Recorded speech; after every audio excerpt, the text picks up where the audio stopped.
I think Jeremy's thinking of Walter Becker. Oh, yeah, you're right. We'll the actual guy in Steely Dan. I'm sure the Brecker brothers were on a Steely Dan session at some point. It just seems inevitable. You don't have to save this. I'm cutting it all. Cutting it all. Okay. That makes sense. The whole segment. The whole lineup, start over. I'm cutting this episode. Shutting it down. That's a wrap.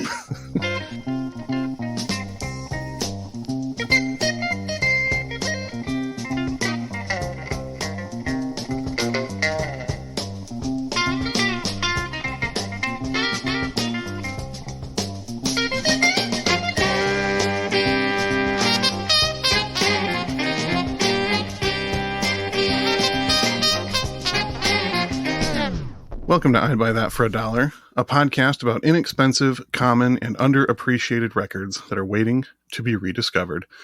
I'm your host, Sean Hartman, internationally known channel and full-fledged spiritual aspirant. Say that again? I am an internationally known channel and full-fledged spiritual aspirant. You're an aspirant and a channel? I would think you'd have to be like good at being a channel, and then you're not an aspirant anymore. Well, listen, I just want you to remember that the ascension process requires letting go of those things that have kept you in the stifling, restrictive reality of the third and fourth dimensions. Okay. So remember that. All right. I don't remember anything as we've discussed offline here. Yeah, beforehand we discussed that Jeremy has a bad memory, and we speculated that Sean had gotten high before recording, and all of that is coming into play as we start recording here. Well, I am co-host Jeremy, and during my weekly viewing of Osmosis Jones, I decided, well, it got me thinking about the Magic School Bus and how they would shrink the bus and go inside the body. And I was thinking we need an amusement park to where people can learn to understand hearing and how our aural system works. And I want to call it Earland. I see. You got the... He's got a vision, a dream, just a boy with a dream. Waxing poetic. About Osmosis Jones, as many often do. So you're down from a bi-weekly to just a weekly viewing of Osmosis Jones. Is everything all right, Jeremy? I've been getting a lot of judgment for my bi-weekly viewing, so... Okay, so this is you trying to, like, move into some sense of normalcy? Yeah, friends are like, you always use that excuse for why we can't hang out. And I say, you can come to my house and watch it too. And yeah, so we're done. It just doesn't work like it used to? No. Most people can only see it 6 or 7 times before they don't want to see it again. All right, is it my turn? Yeah, go ahead. I am co-host Peter Cook. And I hate to say that I prepared for the wrong episode tonight. Oh no. I thought I was on my other podcast, I'd Buy That Video Game for $1, where we talk about inexpensive, common, and underappreciated video games that you can still find pretty cheap in like thrift stores. And I thought we were talking about the Magnavox Odyssey, one of the first home video game consoles. Well, you're just confused in the most adorable way, aren't you? As per usual. Does anyone ever played the Odyssey or the Odyssey 2? I've never even heard of it. I'm guessing that was obsolete before I was born. Yes, it was. It was. I think both were obsolete before I was born, 7 years before you. Wow. Yes. Well, probably not cheap anymore then, though. Yeah, I have no idea. At this point, I don't actually have that other podcast, so don't go looking for it, listener. Oh, okay. Now, I'm told that we have a special guest in the house, too. I think we heard this guest say a thing or two already. Who is here? I'm Alec or AKA Particle Ray, the sorcerer of sound. I'm a DJ, producer, and record collector, and lucky to know Sean. Because you are also a resident of the great city of Philadelphia, Alec? I think I'm pretty sure I'm a resident here. Yeah. Now, Alec, I'm told that you are part of the Vinyl Tap 215 crew that we've featured many members of on previous episodes. Yeah, I've been with them for probably like 5-6 years at this point. Part of the continued Vinyl Tap 215 takeover of I'd Buy That for $1. Yeah, it's been rampant ever since Sean moved to Philadelphia. It's true. Yeah. How dare I make new friends in a new city? Well, that automatically qualifies Alec for the podcast. And what did you bring to talk about? Charles Earland Odyssey. I don't know if I'm pronouncing that right either. Yeah, we were speculating beforehand. We believe the surname is pronounced Earland, but if you know otherwise, listeners, please get at us at I'd Buy That Podcast at gmail.com. So we think it's Charles Earland. And I know, for first-time listeners, maybe it doesn't bode well that we're not even sure how to pronounce the name of the person we're supposedly going to talk about for the rest of this episode, but we've done our research as best we can, okay? Just bear with us. It's going to be great. We're going to listen to some songs. Welcome to the podcast. Yes, please go easy on us. This is supposed to be fun. we try to be informative, but ultimately it's supposed to be fun. All right. Well, speaking of fun, let's hear the first song tonight, huh? Yeah. What you got? Yeah. Yeah. We're going to kick it off with side A, track 1, Intergalactic Love Song.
Thank you for your call. Please hold, and we will be with you as soon as possible. All of our agents are busy. All of our agents are currently busy. Now, that's not a criticism. We're listening, for our listeners, Jeremy and I are listening to this album played through the Zencaster that that connects us to Sean and Alec in Philadelphia, and hearing it come over the line, hearing Intergalactic Love Song come over the line, it had that quality to it. True, I couldn't hear any of the crazy ring modulators that I know her there because I listened to the album before this, but those ring modulators kind of drove me crazy when I was listening to it.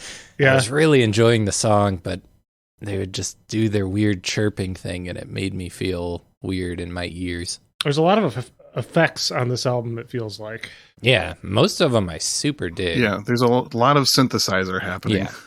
Yeah, and to be clear up front, Charles Earland, the front man, the band leader on this album, is a keyboardist, correct?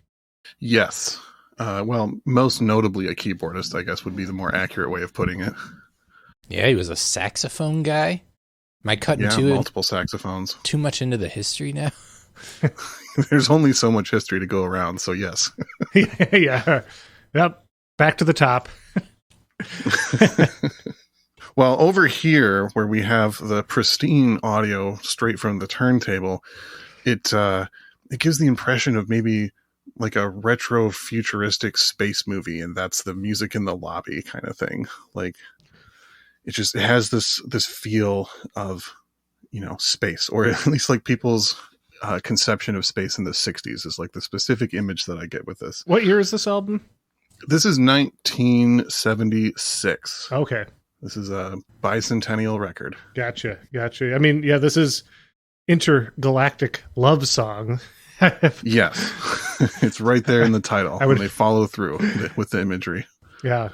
And then you just get that heavy Ron Carter bass line in there, and it's just suddenly so funky. Yeah, I suspected that was Ron. We've heard him enough now. Oh, that was Ron. Yeah, and then I looked it up while we were listening. Yep, there's Ron, our good old buddy Ron Carter, one of the most recorded session bassists of all time.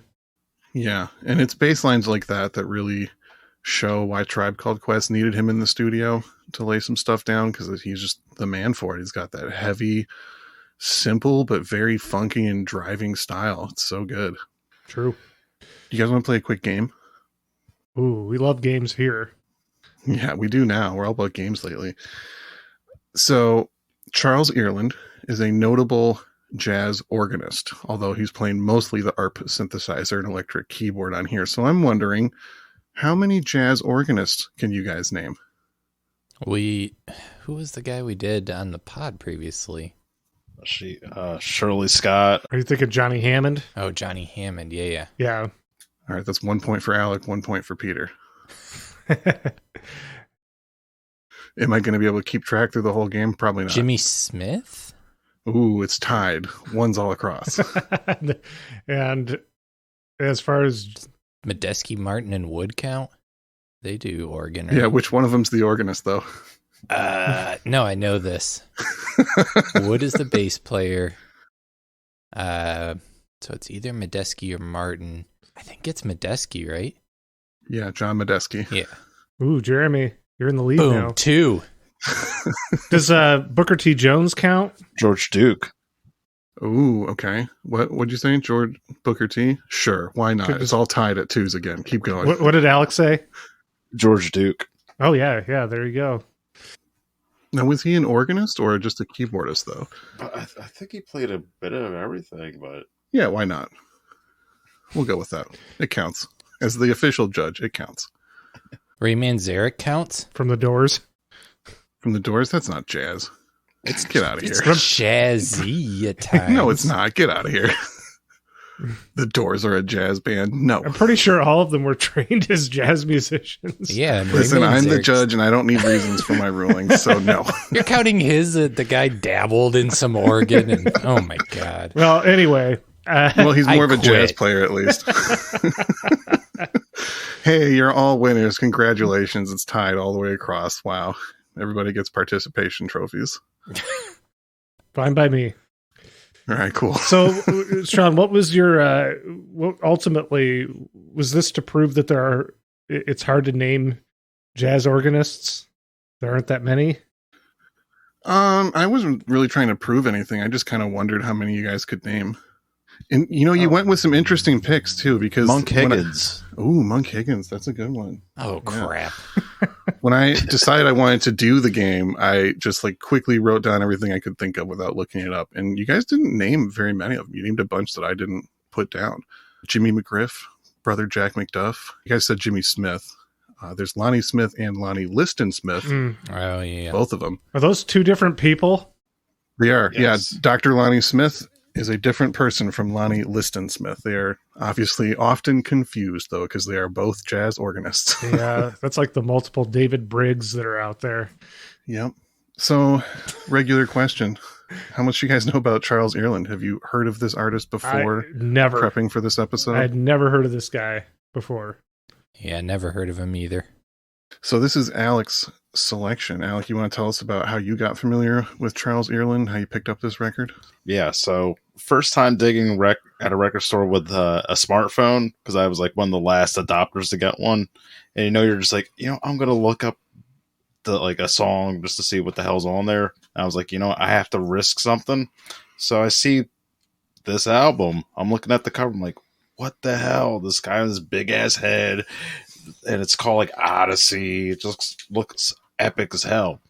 Flip the back. I'm looking at the track names. Everything's space related. I'm sold. So take it home, and I just fell in love with every song. Pretty much every song. There's like a couple, like one at the end that's a little, but I love the ride of it. I fell in love with the keyboard playing, which was what his strength is. Like, I love the weird percussiveness. I love the inflections that he has. It's like he has a very signature playing style, but he finds ways to adapt it in each song where it isn't like overbearing. So like I really took to it. Are you a fan of saxophone players, jazz sax guys? Yeah, kind of. I think keyboard the most, just because that's the thing I can half-assedly play when I'm making music at home. Like, I don't just go pick up a sax and blow some notes and piss off some neighbors. That's what Sean does. Occasionally. But yeah, I think I just tend to go more towards key players, just because that's how I input a lot of things for music. So that makes sense. I was just curious because at times when I was listening, I thought he kind of played like it sounded a little saxophone-like in the way he would do his melodies. And then I read up on him, and lo and behold, he played saxophone. So Yeah. it's like, oh, that makes sense. Yeah. I feel like there's a ton of horn players too that started with piano and then moved over to playing a wind instrument. So it's interesting that he did the opposite direction. Yeah. well, it's like you train one way, you apply different things to other practices. So it's two different schools of thought that he's coming from. Mm-hmm.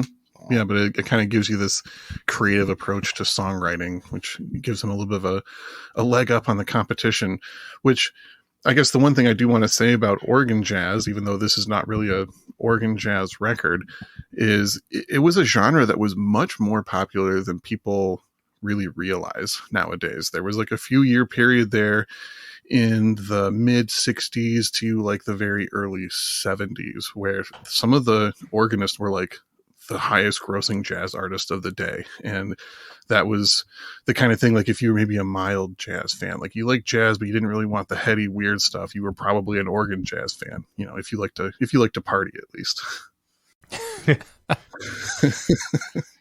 Yeah, it's definitely got a party vibe to it. This, for sure. This is like an intergalactic space party, but still. Yeah, it's a kind of party. And I will say, though, for his more organ-centered records before this, for me, organ is an instrument that I love, but it can be so cheesy. And he has such a great touch on it and makes it sound interesting and cool. He also has a great touch on the ARP synthesizer, which he's doing a lot more of on this record. Yeah, I did read one interview with him, and he said something specifically about his touch that I thought was cool. He said he plays the keyboard like a typewriter. He's very like staccato. He like just stabs the notes and then he's off it. Unlike if you listen to much organ jazz, they like really hold those notes out and kind of let them like breathe. And he doesn't play that way. He's very stabby, percussive kind of thing. But, yeah, I liked envisioning it like he's typing on a typewriter. Yeah, I almost with organ, I almost think of that sense of like it being used in classical music, like Bach, these long held out chords and stuff. And yeah, it's nothing like that. You said it's very fluttery playing. I like a lot of the runs that he does. Yeah. Did you guys happen to catch what his official nickname was? The Ear. Close. No, he was known as the Mighty Burner. Oh, Pretty sick nickname as far as those go. I saw that somewhere. And I didn't realize that was his nickname. Yeah. Isn't that what they call you in Philly, Sean?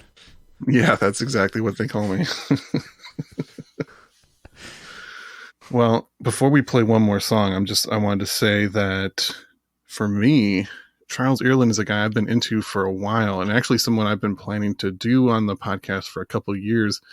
I've ordered a handful of his different records and picked them up in dollar bins, and was just kind of struggling to pick one because he's got so many good records. And I was focusing a lot more on his more soul jazz prestige records kind of stuff from the early 70s. But I also have been talking to Alec for a while now about coming on the podcast, and he's been thinking long and hard about which record he wanted to do.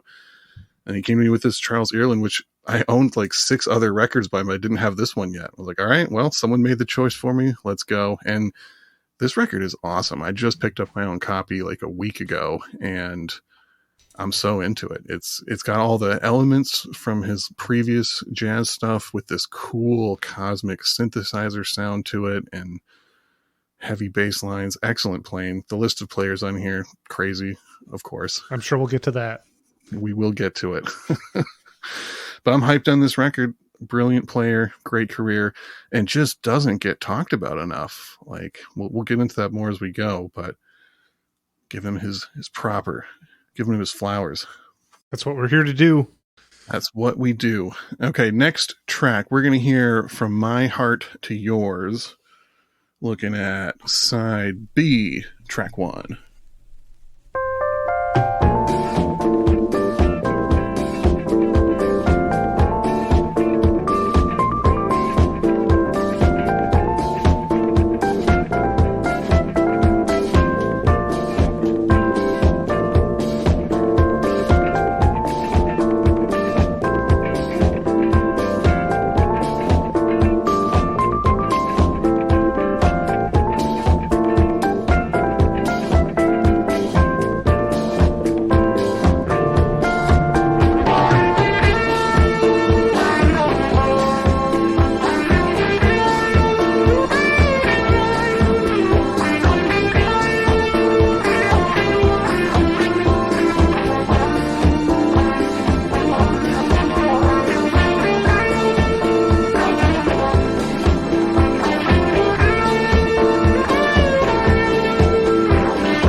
I think we've had this happen with a couple other records that we've featured on the podcast that I went in unfamiliar with, where listening to it for the first time, several tracks deep, I thought it was going to be a completely instrumental album, and then suddenly vocals appear. And I think this is the first song on the album that features vocals. Of course, it's kind of almost like a backing vocal chorus in this case. But that caught me by surprise when I was listening to this. And I think there is another song before this that has some singing on it. But Son of the Gods. Yeah, that's right. Regardless, after that first track, the Intergalactic Love Song, I did not expect this to be it's one of those deals where some of it's far out instrumental stuff and some of it's almost like pop songs. Yeah, I mean, like Alex said earlier, it's a ride. It's not just one sound all the way through. The whole album is like a really fun trip. There's a good variety of stuff that still fits together in a whole album context. Yeah. Yeah, another thing with that track there, From My Heart to Yours, the lead guitar work played by Jack Turner, it's another case where the whatever effect was on that guitar, I don't know if it's like an envelope or a filter, but it almost made it sound slightly out of tune to me, or it was disorienting. Yeah, it was kind of like nasally in tone or something. Yeah. And not necessarily a bad thing. It makes it kind of stand out and sound unique and interesting. Yeah, it was an interesting effect for sure. It's like similar to other guitar effects that you kind of normally hear, but like a different variation on it. And Jack Turner is a guy that didn't really play with a ton of other people. He was a regular guitarist for Charles Earland, though. He's on a bunch of his records. So, yeah. And he's the only person on this album to write a song aside from Charles. Charles wrote every song except Fire, which is the next one we'll be playing that Jack Turner wrote. Yeah, I saw somewhere that apparently Jack Turner wrote that. Well, you know what? We'll get to that when we get there. we Okay. can It's foreshadowing. Yeah, there you go. So, yeah, no, I mean, yeah, there we go. So that's another side of this record, a different sound from the first track we featured. Yeah, a little bit of a disco influence going on, leaning into that jazz R&B crossover in the mid-70s, something we've talked about many times on the show now, something that we've all grown to love. Yeah, Jeremy. Jazz funk. Yeah, Jeremy's smooth jazz. Yeah, I think Jeremy's come around to it more and more with time. That's right. He was a hater early on in the show, and now he's finally embraced true adulthood and learned to appreciate jazz funk. I have mixed feelings still.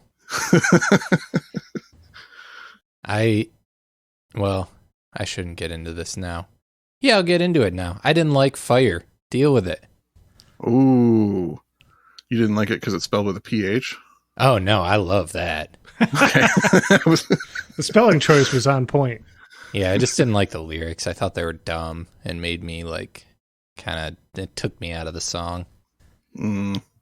Casting a what part of the lyrics? Give me the part that really bothered you. The fact that it's just like a cookie cutter lovey-dovey song. The other songs with lyrics I enjoyed because, like in that one, they kind of sit in the background. They're kind of anthemic chanting. The one we just listened to. Yeah. And I think there's only like one other song with lyrics other than Fire that they're kind of trippy, little spacey, and that I can deal with. But yeah, Fire had these like generic lovey-dovey lyrics that I was like, ugh. Well, we'll talk about that when we come around to that again, because I'll tell you what it's about. Okay. But in the meantime, Sean, I'm guessing you found some information on Charles Earland. Yeah, I'm going to tell you about it right now. Charles Earland was born in Philadelphia on May 24th, 1941. As we've mentioned several times now, his first instrument was the saxophone. He learned to play his father's alto sax, and then when he went to high school, he switched to the baritone. He played in a high school band with a couple fairly notable musicians, Pat Martino and Lou Tabakin, who went on to have prolific session careers as Philly jazz and session players, and then also a guy named Frankie Avalon, who kind of forgotten at this point, but back in the day, he was a big like teen idol pop singer. Oh yeah. After high school, Charles went on to study music at Temple University here in Philly and played for the Temple University Jazz Band. And I'm assuming got noticed through that association because as soon as college was done, he got hired to play tenor saxophone with the great Jimmy McGriff, one of the notable jazz organ players.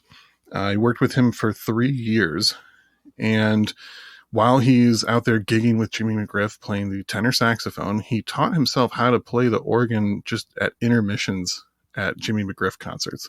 You just sit down and learn how to play. Got to do it when you can do it. Yeah, whatever works. I'm assuming he had touched a piano before that. It's not like he's just going in blind like, oh, what's this do? But still, pretty cool. So after he left Jimmy McGriff's band after 3 years, he permanently switched to the keyboards, specifically the Hammond B3 organ at the time. And this is when he earned the nickname the Mighty Burner. Because from what I understand, burner is typically a term used to refer to organ players at the time, like a compliment, the guy's burning. After leaving Jimmy McGriff's band, he joined Lou Donaldson's band. Lou was a soul jazz saxophone player who recorded some very notable records for Blue Note.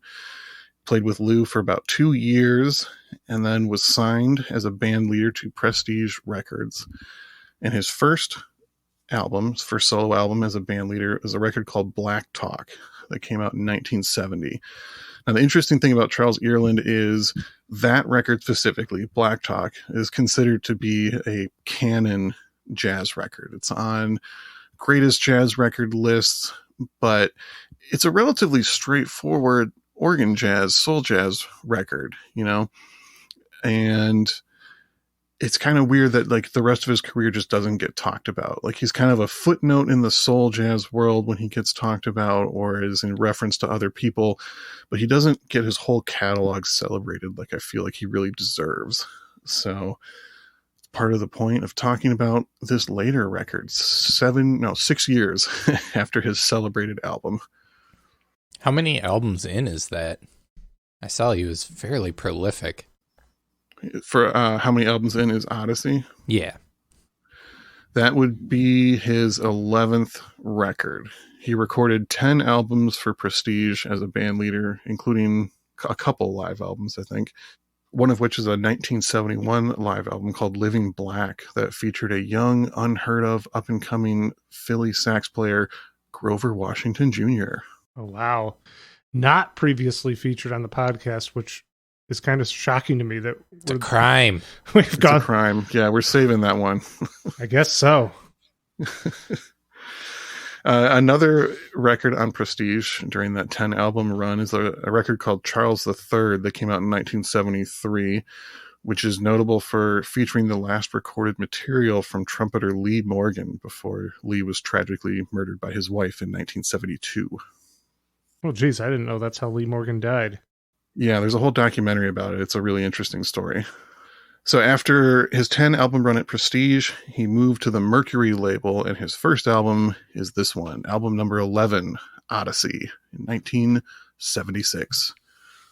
So as we said, he's playing a little bit of organ on here, and he had been moving more and more into experimental territory and moving into more of a jazz funk sound, but also experimenting more with free jazz related stuff. Similar to, you guys remember how like Norman Connors had those free jazz elements even while he was doing all the smooth R&B stuff. I think there's a lot of comparisons between Charles Earland and Norman Connors in their career trajectories. Yeah, going back to, that was one of the things that I thought of when listening to this was our Norman Connors episode and listening to that album, which was You Are My Starship. Was that the album? Yeah. Yeah, that's the, it just, that vibe of like not really knowing what it's going to be going in from track to track, kind of being surprised by the left turn and the right turn, just going every which direction, which makes it a journey. It keeps it interesting. Yeah, agreed. There's some similar turns with this. And also when we get into the lineup after the next song, you'll see how much of a free jazz influence is really happening here too. Yeah. Yeah. So one song being like a radio ready song, a pop song, and then the next thing being just far out. Yeah. With just some like wild experimental ARP synthesizer sounds happening in the background too. Yeah.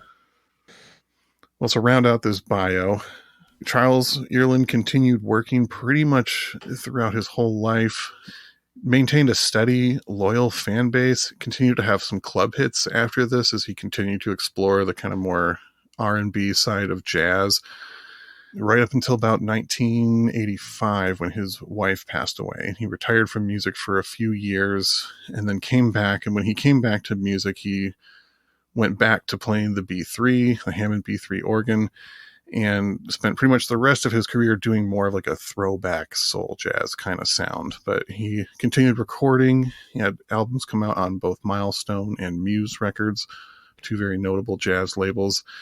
And then he passed away in 1999, literally like the morning after a gig. Just kept working right up until the end. It's happened a few times, and people we've talked about how they played shows like right before passing away. Yeah. Or was it Tiny Tim who like basically died on stage almost? Oh, yeah. Alec, how much of Charles' story were you familiar with prior to this? Pretty much none. I just buy music because it's good. Like, I really don't get deep into it unless I find myself buying more and more of someone's like work. I don't know. I just, yeah. I really didn't know too much outside he was born in Philly. Getting the full picture now. And do you have other records by Charles at this point? Yeah, I have like everything off of Mercury, actually. Nice. Just because it's such a unique sound off of that label, and a couple other releases like Mama Roots and a few others. Right on. It's really hard to go wrong. Honestly, I've never heard a bad Charles Earland record. There's some that are really great and some that maybe have a few duds on them, but very consistent artist across the board. Yeah. Okay, it's time to hear a song. One that Jeremy doesn't like. He does like the spelling of it, though. Fire. Fire. I think it's important since, Jeremy's kind of planted that seed of the lyrics being generic and lovey-dovey. I found a comment. I just happened to I went to YouTube. So it's YouTube fact check here. We got a YouTube fact. But that should be a new segment. Yeah. The YouTube facts with Peter Cook. A user commented on the upload of this song, Fire, by Charles Earland. The user said that this song was written by a gentleman named Jack Turner, who sang lead and played lead guitar on this tune. Back in the day, 1976, 1977, I used to date Charles Earland's daughter. According to her, Jack Turner wrote this song for his daughter. Oh. Well, that's kind of cute. He wrote a simple love song for his kid. Jeremy, you monster. How dare you dislike that song? I'm going to listen to it with that in mind. Yeah. I'm going in with the expectation that I'm going to find it creepy. Okay. Yeah, thanks for planting that in our listeners' minds, too. Yeah. The one internet comment that I read in regards to this song is that somebody out there thought that this was just a obvious Earth, Wind, and Fire ripoff. And I fail to see what the problem with that is, personally. Yeah, I got some Earth, Wind, and Fire vibes, a few points on this record, and this was one of them, but I don't see the issue with it. Yeah, keep it coming. All right, here is Fire. We're looking at side B, track 3.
I like cheesy love songs, so screw you.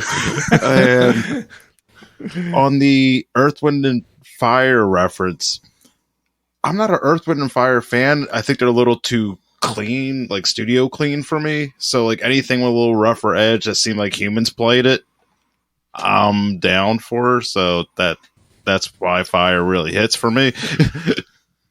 So you find Earth, Wind, and Fire too good at their instruments to be believable. No, too sterile in their recordings. Okay. In the recordings. I mean, I always thought the Phoenix horns, their horn section in Earth, Wind, and Fire sounded like robotic almost. And, so I could see someone feeling that way about the recordings. How about live? Earth, Wind, and Fire. We're getting off track here, but we have a previous episode where we Sean heavily defended his point that they're the greatest band of all time. So I'm just curious how you feel about them as a live band, if you've checked that out. I think I remember seeing some later footage of them play. I'm like, they're a band, they could play. I can't take that away from them. It's just recorded wise, it's lose a little life because it's a little sterile. I like a little funkier, a little grittier in the studio. Something seems like they didn't have enough money to do 50,000 takes on tape, Mm-hmm. Well, some of that grit and human element that you mentioned on this record might have something to do with the players. You guys want to hear the full lineup and their associations outside of this band? I do, and I can't believe I'm opening up the floor to this, but I would like to hear Jeremy's take on Fire after having a little context for it.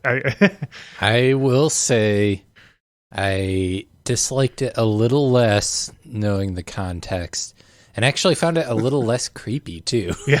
There's aspects that the first time around, if you don't understand that, feel a little weird. Yeah, a little weird, but now it makes sense. So yeah, I'll give you that back, but it's still a little generic to me.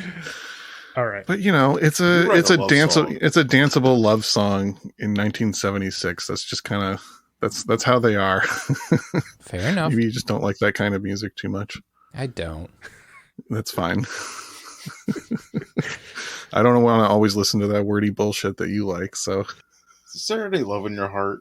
Me, no. Hard no. Took us this many episodes, but we have finally officially established that. Yeah. The fans have been wondering this whole time, is there any love in Jeremy's heart? I think if Maggie and Terry and Suzy are involved, then the love grows. Aw. The Roaches do that to Jeremy. Yeah, it's only one band that's melted that ice cold heart. They are the Whoville to my Grinch heart. Yeah. A perfect segue back to the players. All right, so the lineup on this record, we got Ron Carter on the bass. I've heard of him. And then also on bass, we got a guy named Billy Colburn. Yeah. Not to be confused with Billy Cobham, even though their names look very similar. Yeah, that's reading a whole bunch of names on Discogs. Yeah. I made that mistake for just a second, and then I noticed it was not Cobham. Yeah. It's a guy I really couldn't find anything about. He plays on this record and one other record, and that's it. So not a very extensive career, at least according to Discogs. But on the drums, we got two pretty great players who I didn't recognize by name, but when I looked at their discography, recognized a lot of that. You got Abe Speller on drums, who played with Sonny Chirac. And you also have Howard King on drums, who played in Gary Bart's Into You, as well as a lot of other records. Well, it makes sense that it was Abe Speller, the first player you mentioned. Yes. It makes sense that he would be well-versed in playing some far-out stuff if he played with Sonny. Exactly. And it keeps going from there, too. Moving on to percussion, you have Lawrence Killian, who played with Pharoah Sanders and Lonnie Liston Smith. And then also on percussion, you have Jose Cheo Santos, who played with Sonny Chirac. Mm-hmm. A lot of free jazz association going on here. So like I said, that grittiness starts to make a lot of sense when you look at where these guys are all coming from. What's informing these sounds. Jack Turner on guitar, who we've mentioned. Was a long-time Charles Earland associate who did a few other things, but not a whole lot. On a few tracks, you have the absolute legend, John Abercrombie. Are you guys familiar with that name by chance? Yeah, but I can't place it. He's a guitar guy, right? Yes, jazz guitarist, did a lot of stuff for ECM, was a notable session player before that, and just passed away in 2017, I believe. But one thing I want to note, he is the session player on a very expensive, legendary Holy Grail record called The Stark Reality. That's the name of the band. And the record is called Discovers Hoagie Carmichael's Music Shop. So for anyone out there not familiar with that record, check it out. One of the same guitarists as this album. Also on guitar, you have a guy named Robert Lowe, who was a Detroit guy who played with Lonnie Liston Smith and also the Lyman Woodard organization, which is a very notable Detroit jazz group with some extremely expensive records. And then you have a few special guest appearances from some pretty famous players at this point. You have the great Norman Connors playing drums on one track. You have session man Randy Brecker playing electric trumpet on one track, and you also have Michael Urbaniak playing violin on one or two songs on here. Okay, well, that's pretty much the whole lineup, aside from a few other players that I won't mention, just because they're like minor players that don't have a lot of information on them. I thought it said it like it was for personal reasons. Yeah. Every backup singer on this record killed my whole family. Jesus. Well, you know what time it is, Sean. I have a few thoughts, but I'm going to wait for you to tell me. It's time for Sean's recommended similar albums, SRSL for short. Sean's recommended. Yeah. As it's known. Wait. YL. Albums. SRSA. Yes. Sursa time. Yes, it's that time again. I have a special edition of this one. It's an extra long list. You guys ready? Yes. Ooh, Peter loves long lists. Yeah. Buckle up. We got a list I'm coming. strapped in. Okay, recommended similar albums by other artists. I have 3 records that also came out in 1976 that I think share some similarities and are worth checking out. First up, Grover Washington Jr., A Secret Place. If you want to go in a little more of the smooth jazz direction, that would be a great record to pick up. Another cheap one, as we've said, Grover Washington Jr., absolute legend. Got to do an episode eventually. It will happen. Second one, Aquarian Dream, a band that we mentioned, I think, a couple times on the Norman Connors episode, recommending their self-titled record, again, from 1976. Really cool jazz, funk, R&B crossover, fusion, I guess you could call it, but awesome band. Records are fairly cheap. Definitely worth picking up. Third suggestion, Caldera, their self-titled album from 1976. There's some notable hip-hop samples on there. It's a similar kind of fusion of different genres and has a Earth, Wind & Fire association as well. And pretty easy to find in the dollar bin. Well, that wasn't that long of a list. Well, We're only halfway through, bud. Oh, boy. You know, Sean, I don't mean to interrupt this long list, but I'm just curious, are there any notable samples on this album that we're listening to today? Did you find it? There's a few samples, but I wouldn't call any of them super notable. Let's see, I like Ninth Wonder sampled 2 different songs off this track, I think, but they were like for beat tapes from what I could tell, and a few other names that I kind of recognized. I mean, maybe there's like a huge hit that I just like haven't heard and everyone's like, holy shit, you aren't name dropping this one Charles Earland sample. But No, I thought I saw in once again, it's worth mentioning the reason I was listening to this on YouTube is because I couldn't find it on streaming services, and I saw a comment about Jay Dilla sampling something. yeah, I saw that on there. I couldn't tell if he had made the track that sampled it or if he remixed a track that had sampled it. But there is a Jay Dilla association, but I think he just did the remix on a song. Okay, yeah, that's kind of what I looked into it just a little bit, and I saw something similar, but I didn't go too deep. So, yeah, me neither. So, well, there's at least a slight Jay Dilla association with this record. We'll just leave it at that. I wouldn't want to overlook it. If you're out there and know more, once again, hit us up at idbuythatpodcast@gmail.com. But anyway, back to the second part of your list. Part 2 of the list. So Charles Earland has such an extensive catalog, and like I said, a lot of it is cheap and pretty much all of it is good. So I wanted to give a couple of recommendations of other Charles Earland records to go out there and find if you're into what you've heard and want to explore the full catalog. So aside from the one we mentioned, Black Talk, which is a great album to start with, he has a record called Intensity from 1972 that has some really great, slightly more laid back, I would say like CTI style grooves, and with some just excellent fuzz guitar shredding over top of a lot of it. Mm-hmm. Great record to pick up. CTI, of course, being the Creed Taylor's label with some this kind of soul jazz stuff. Jazz funk, I would say more, but I mean, the lines are so blurry in all of these like jazz spin-off subgenres of the time. You know, most of these guys weren't even saying they were working in a specific genre. They were just trying to expand the horizons of jazz, as we've discussed before. Mm-hmm. Yeah, like I'd always say they were playing jazz, but like playing everything contemporary and putting jazz in it. Yeah. It's like, can I add bacon to it? Yeah.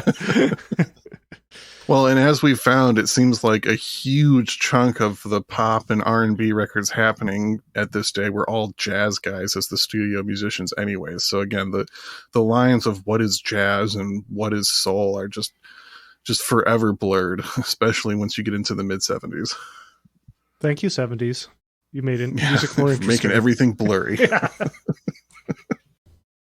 Second recommendation, Charles Earland has a record called Leaving This Planet in 1974, which is a kind of a good marker of him really shifting from the more friendly, danceable soul jazz into just some more experimental territory and some more hard-hitting grooves. He's got both Freddie Hubbard and Joe Henderson on that record. It smokes. It's so good. Those are some top-notch saxophonists, correct? Yes. And the three of them just kind of sound like they're all pushing each other. Like the record is just, it goes hard. And last suggestion, the album that came out right after this one, or maybe 2 records after this one, but an album called Perceptions in 1978. That's leaning more into the disco jazz type vein, and it's still really good. So if you wanted more jazz, less weird stuff, grab that record.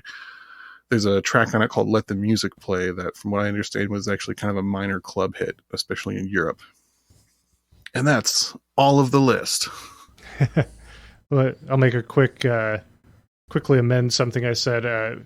Joe Henderson, top-notch saxophonist. Freddie Hubbard, top-notch trumpeter. Yeah. Yes.